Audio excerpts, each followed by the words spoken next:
We know the output will kind of go up naturally just because of AI, but I think it's also the quality. I think you'll feel like you're just capable of doing a lot more than you ever have been in a very tangible way. And I think you'll also understand and realize that the actual work is shifting. So what I mean by that is a lot more like orchestrating how work gets done versus like you having to manually do the work. You're listening to HR Superstars, a podcast brought to you by 15Five. On this show, we talk to strategic people leaders who are making a meaningful impact in their organizations and shaping the future of work. So get ready to be inspired and discover the secrets behind building high-performing teams and fostering a culture of growth and thriving. The future of HR starts here. HR has always had to adapt. 20 years ago, the job looked completely different. We had different tools, different expectations, and different seats in or out of the table.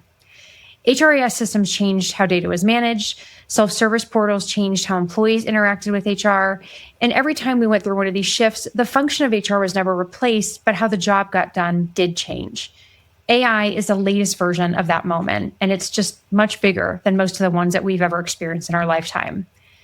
HR leaders who are going to come out ahead aren't the ones who wait around to see what happens. They're going to be the ones who understand what AI can truly do for our function, where their expertise still matters, and how to bring their organizations along without losing the human side of what HR is supposed to do, the heart of our work. Today, I'm talking to Nelson Spencer, founder of Augie Ventures, an AI consulting firm that helps organizations put AI to work in practical, human-centered ways. Nelson built his career in people analytics before making the shift into AI consulting and spent years inside of HR data functions before helping organizations figure out how to put AI to work.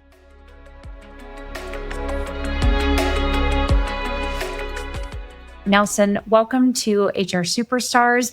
Tell me the movie trailer version of your career. How did you go from people analytics to where you are now? Thanks so much for having me, Karina. Super excited to be here. So I would say the movie trailer kind of version, I started in sports. So if you're familiar with Moneyball, I worked in baseball. So the idea was to use data, technology, really try to find advantages for those teams that don't have the resources to just kind of like outspend and to acquire talent. So you have to really kind of find those edge cases. So that was kind of I would say the first big act. Wanted to be a general manager of a team. Turns out getting one of 30 jobs in the world is quite challenging, but it did kind of kickstart my career in the data space. I basically worked with the players to understand their experiences, and then I moved internally to a role to help the people coaching the players indirectly. So it kind of opened my eyes to the broader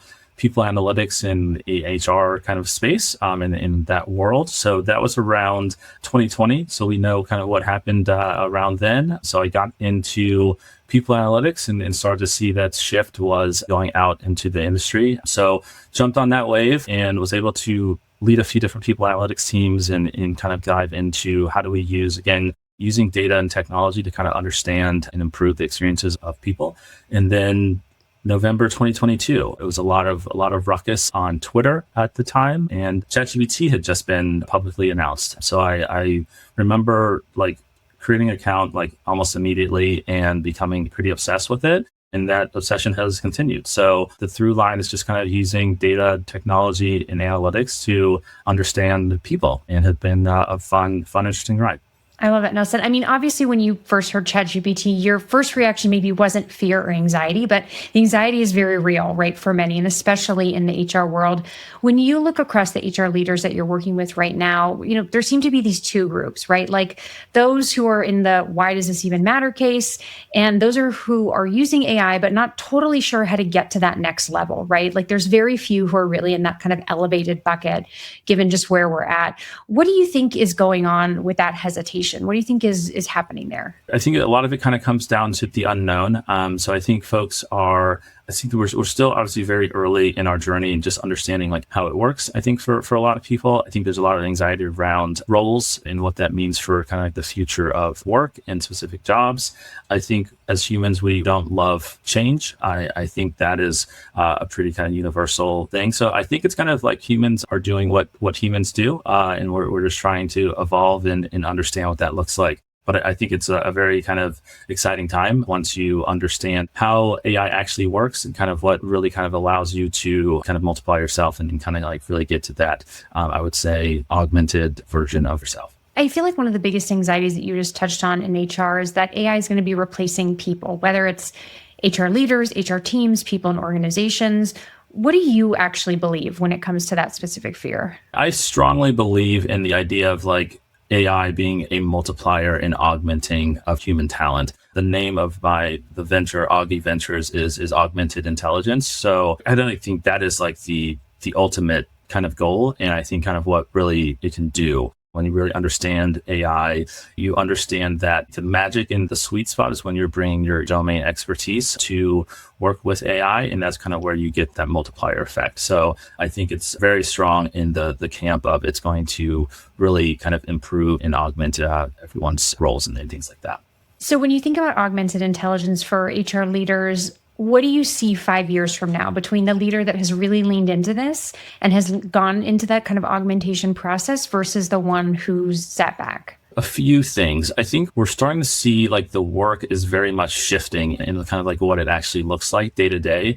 So I would say the folks that are like in 5 years that are kind of all in, it's not just the quantity because we know the output will kind of go up naturally just because of AI, but I think it's also the quality. I think you'll feel like you're just capable of doing a lot more than you ever have been in a very kind of tangible way. And I think you'll also understand and realize that the actual work is shifting and changing. So what I mean by that is a lot more like orchestrating how work gets done versus like you having to manually do the work. So I think the folks that don't lean in, I think the roles will kind of feel like they always have been to some degree in the sense of like very manual, not great on just like documentation, just kind of like very operations focused in the sense that like I have to go in and I do X, Y, and Z, and I kind of do these steps like over and over again. I think in the future, you'll be orchestrating that work across different agents and you'll basically have a much wider kind of scope of work that gets done. I think that'll kind of be a huge shift for folks that lean in.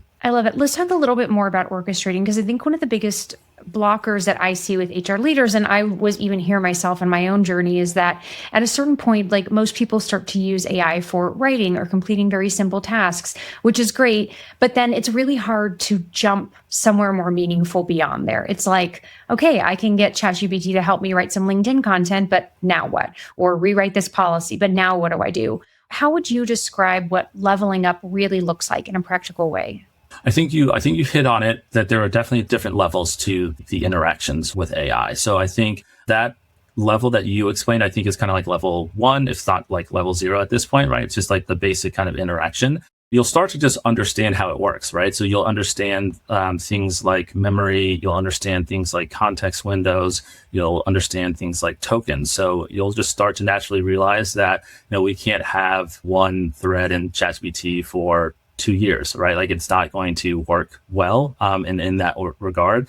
So you'll just have to understand really kind of it all kind of comes down to context when we're talking about AI. So in the sense of just like, am I giving AI enough context to make a decision and take some type of action? Right now, a lot of the way you're interacting with AI is like that kind of chat back and forth. The next level is really starting to like give it actual tasks to do on its own. And then you are, obviously going to be kind of like the human in the loop and kind of being able to see what it's doing and approve things like that. And then it's just more levels of autonomy as we kind of get further up into the future. So I think that's kind of what it will continue to look like. It'll be less on like I pull up ChatGPT and I'm like interacting versus like I know there are different workflows and agents like already working autonomously behind the scenes, and I know how to understand kind of like what's happening. I know how to like look at the results and things like that.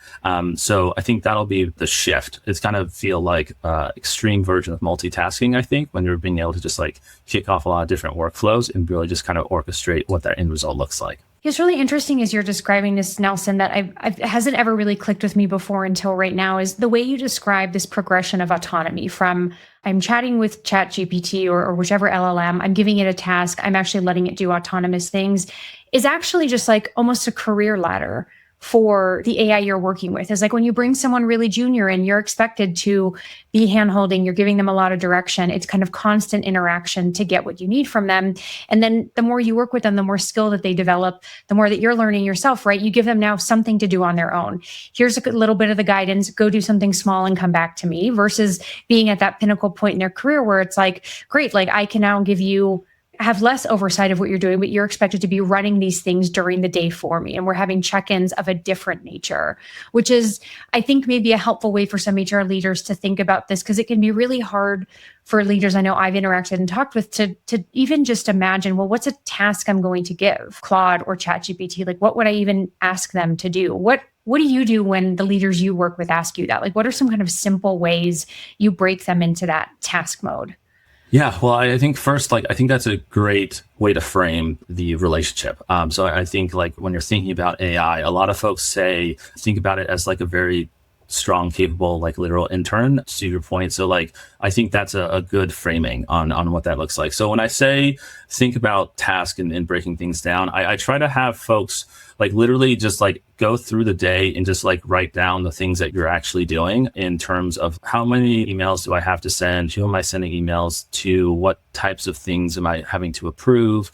Am I having to go into, different dashboards or different strategy docs? Basically, I think leaders are so used to just like context switching and having to like jump between a lot of different things. It does kind of make it difficult, like, I think, like, ironically, to understand, like, what did I do today? So I think literally like writing things down, writing different tasks that you do down, and then looking at those and kind of like starting to group those. So you'll start to see there are, how much time do I spend on emails? How many times do I have to jump into Slack or Teams? What are like the decisions that I have to make? Really try to capture all of those. And then I think it's kind of like grouping those into different buckets to understand where you spend your time, what's like the highest kind of area of opportunity, I would say, for AI, and just kind of like automation in general, and then going from there. So I think it's always trying to just start with how are you spending your time is a great place to start in general with AI. Yeah, I love it. I think, one of the most helpful, I'll say, like tasks that I've been able to use, our AI tools with right now is really just like Slack, right? Because there's a lot within Slack where we at 15Five are a big Slack heavy workshop. That's like 90% of our work is getting done there. But there's a lot in Slack that I need to know, but like it's just hard to read and digest on a regular basis. I want to know what our go-to-market teams are doing, what's happening in R&D, but I also don't have time to read like an entire day's worth of back and forth. And like mentally, to your point on context switching, it's really difficult to suddenly be there and read one message, 10 threads, another 5 messages. So having, a tool be able to go in and say, tell me what happened in the channel day. What are the most important things I need to know? Do you see any risks of conflict, tension, slowing down of work that I can be useful on knowing what my role is? And just getting that digest is so much more valuable than the time I would have spent doing it manually. And it's those little level ups where it's like I'm spending less time reading, more time doing the work that really matters for my role. Yes, absolutely. AI's like superpower right now is like summarization of a lot of information. So I think that is like one of the best areas to focus on. The more that we can make the shift from just kind of like the cognitive load of the doing of the work, the simple things that we have to do so much of, the more that we can kind of offload that to AI really allows us to have that space and that capability to do the more impactful strategic work. Exactly. And then, on the agent side too, one of the cool agents that we built recently here for ourselves on the people team is an agent to help us with leave administration. It's a thing that takes up a lot of time and energy, is very, very specialized, but again, not the place where my human mind, my team's human mind is most valued. And so to have an agent that we were able to build, which is here's all the context you need to know about 15.5, about the applicable policies. We obviously understand there's still, legal oversight that needs to happen, but to say we're going to give you these inputs and you have to go run and send us back the details, the comms, the plan, the payroll calculator, all of those things that we would have had to do manually. And it takes time, but it is so much less time for an agent to do that and run it for us and us to just be able to review, check off, and move along, right? I'm even kind of seeing that for my team of like, how can we really progress and level up in really practical ways? Yeah, absolutely. I mean, I think that this kind of goes back to the levels of autonomy, right? So like our relationship will shift, and that is what it looks like when it's going well. Essentially, you want to know like the work's getting done, right? But like you are not the one having to kind of like literally move the pegs from step to step and kind of just see how that goes. So I think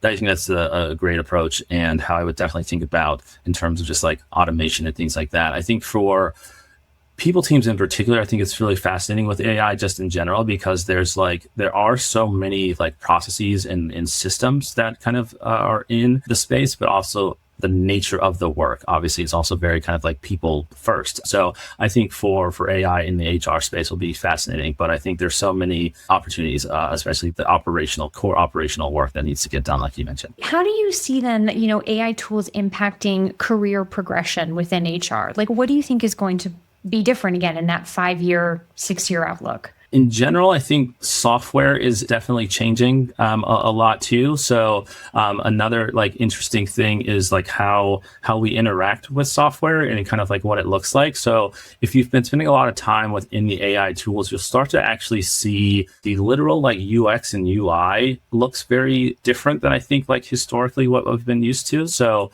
I think there's a lot less of dashboards and things like that. A lot of it right now, if you can picture this, it's like you have like your chats on the left-hand side, and then you kind of have one sliver where it's like I'm chatting with the AI, and then I see like the output essentially, right? So like whether I am building a deck or whether I am going through my emails or building some internal tool. Like I think the way software is being written and created is changing. And I think that's going to be very interesting for us in the HR space. I think another big interesting thing, I think really kind of like looking forward for the HR tech space is a lot of software right now is obviously built for humans, right? It's like built for human interaction and things like that.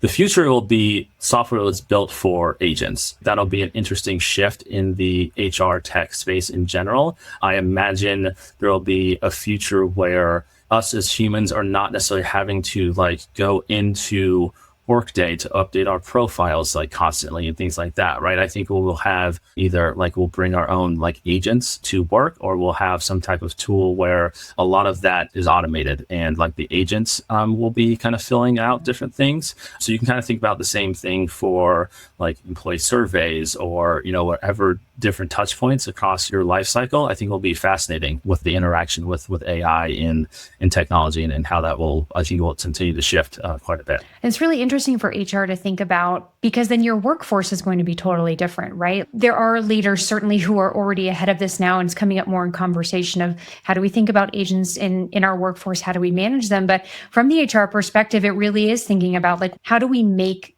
impact through all of this? How do we maintain consistency? There's so many different levels when you think about what's going to happen when 25% of my workforce is agents, 40%, 50%, right? And that doesn't necessarily mean people are going away, but there is that combination. And what's the future going to look like? I think for a lot of people, coming back to what we were talking about earlier, Nelson, there's so much fear when they imagine that of like, oh my gosh, is my job going to be managing robots? But I think the likelihood is like, part of your job will be thinking about that, but then part of your job is still going to be humans and human interactions and the way human and technology works together, right? What an incredible, fascinating moment for us to be able to be a part of and lead, right? Like this is really such a fundamental shift in our society. Yeah, absolutely. And I want to double click into that, Karina, because I think it's like even more important when you understand like how AI works, because essentially the skills that make you a great leader, manager, communicator, etc., are the same skills that are going to make you really good at AI. So like you have to understand like how can I break down complex problems, workflows into a simple way. Like that's orchestration. You have to like understand how to communicate that to AI. You have to understand directions, right? So like when we are communicating with humans, we want to be very clear. We don't want to be ambiguous. We want to give them enough context to make decisions. It's the same relationship with AI. They're able to like do the work execution wise, like significantly faster than humans ever could, but it all depends on the inputs that you give them as a human. If we're really good at communicating, it's really using the same skills and things like that. It's just like it's a different interface, a different kind of person on the other side receiving it, but it's the same thing. So I think it'll be a really fascinating time. And I think we'll see the folks that are really good at those human soft skills already will be in a really good spot with AI. Totally. Well, and as you see that, Nelson, it makes me think of what you shared earlier around, right, the fears of AI, right? And people not maybe necessarily knowing how AI works, right? And what it means to give a context or a strong prompt. And it is interesting because you make a great point that it is tied so clearly to the management skills and just the people skills, right, that we develop within HR and that we're leading from. Sometimes when I'm talking to other HR leaders, it's this narrative of like, well, if I just tell ChatGPT to go do this thing, they're going to come back and they're not going to understand it and they won't know the context. And I'm like, well, of course, if you just throw one line at it that says, hey, solve this problem for me. But that's why giving it the context and knowing how to take the thought that you have and the things that are important to share and what you're looking for and why, giving it to any tool that you have is so important to do it well. To your point, do it clearly, do it in a way that kind of gives it the right parameters. It's exactly what you would tell one of your team members. It's actually not that different. But the less you give it, the less time you spend really understanding how to work with it, the lower quality the output will be. It's garbage in, garbage out, as is with most things in life. Same thing. It's not really much absolutely. different. No, it's exact same thing. HR has changed from support function to strategic powerhouse, but traditional HR software hasn't caught up. 15Five's performance management platform helps your HR team discover where to take action and make a business impact. Find out how to maximize employee performance, engagement, and retention at 15five.com or click the link in the show notes. Thinking about the employee side of this, right? One of those fears and anxieties that comes up a lot is that feeling like AI, especially AI tools that the HR team might be using, have that surveillance-like intrusive quality. I guess, how do you think we help employees and organizations build trust with AI tools and get comfortable with that workflow?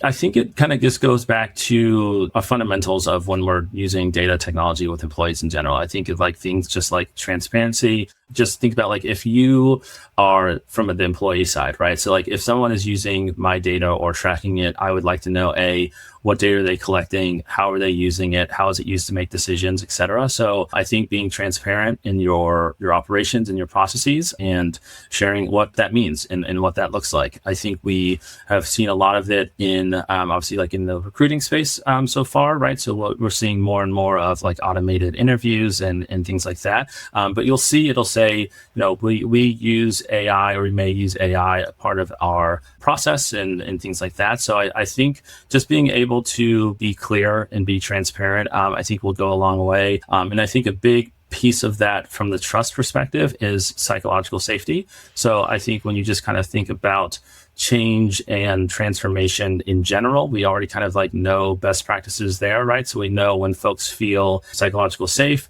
when they feel included, they feel like a bigger sense of being able to like experiment and, try new things, being able to test things without any like repercussions of something going wrong. I think that the more that you can build that environment, the better you will be poised to make real change. And I think that's kind of a two-way street, right? So I think the employees will feel much more adept at understanding kind of like what's happening within processes and understanding like how AI is impacting them on a regular basis. So I think a lot of it just kind of comes back to culture.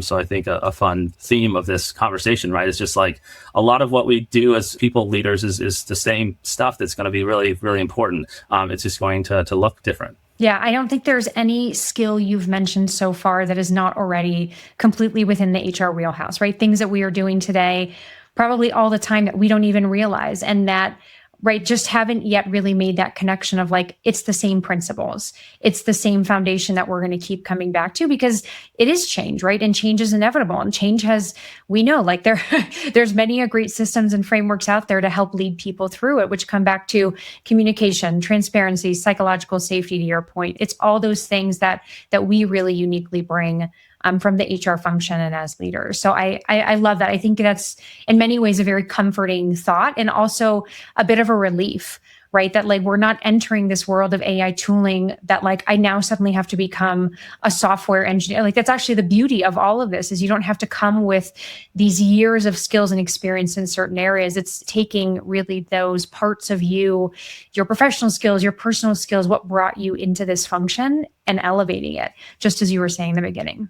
Yeah, absolutely. I think the multiplication effect, the more that you can understand what has like made me great and like what is my specialty area and how can I like communicate that and how can I make the shift from like I might not be the one that has to like literally do that work anymore, but I like have 15 years, 20 years of experience doing that. So I have a ton of context on how it should be done. And it's just like literally just a transfer of your knowledge to AI in a way that makes it repeatable and things like that. So yeah, it's the same skill set. I love it. Do you see HR starting to bring in more roles? Like there are functions like go to market, like engineers, right? People who are coming in with these kind of like AI tooling responsibilities. What do you think HR can learn from those kind of roles or transformations that would help our function? The biggest shift, I think, in specific departments right now is in the engineering space. And just like for context on why that is, because LLMs are trained on text so that they are essentially really good at creating text and writing text, and code and software is just literal text. So that is why I would say we've seen the biggest jump in engineering to start with. I would say what we have learned and what we can learn is really a lot about what roles look like, what these like the shift in like the orchestration, as I mentioned, like what that has looked like, and then also like the software side. So I think if you really want to stay at the forefront of like understanding like what this might look like for the HR and people space, I would say focus a lot on like understanding like what's happening in the engineering space right now, because I think a lot of that will continue to move out through across the different organizations. We've already seen a lot of the big labs, OpenAI and Anthropic, like a lot of their tools have been coming a lot more to like the average like knowledge worker. And I think that's like on purpose, right? So I think when we think about specific like roles and things like that, I think for the GTM engineer, I think it's a fascinating thing to study for those in the talent and recruiting space, because if you understand what GTM is, it's essentially creating the systems and processes for acquiring new customers for your product in your company, right? And if you think about that same kind of shift in skill set, it's essentially like recruiting, but instead of for like your employees, it's for the products. This GTM engineer is like one of the hottest roles right now in tech. And I think that's such an interesting kind of perspective, because it's the same thing as like what I think the future of like recruiting will look like. I think a lot of those roles will be a lot more AI kind of obviously like powered and enabled and augmented, but it's still like really kind of breaking down, like it's like kind of sourcing at a high level. It's really understanding kind of like what are our different processes, what type of employee do we want to kind of like target in terms of outreach. It's the same thing that a sourcer recruiter has to do. It's just a lot more AI powered.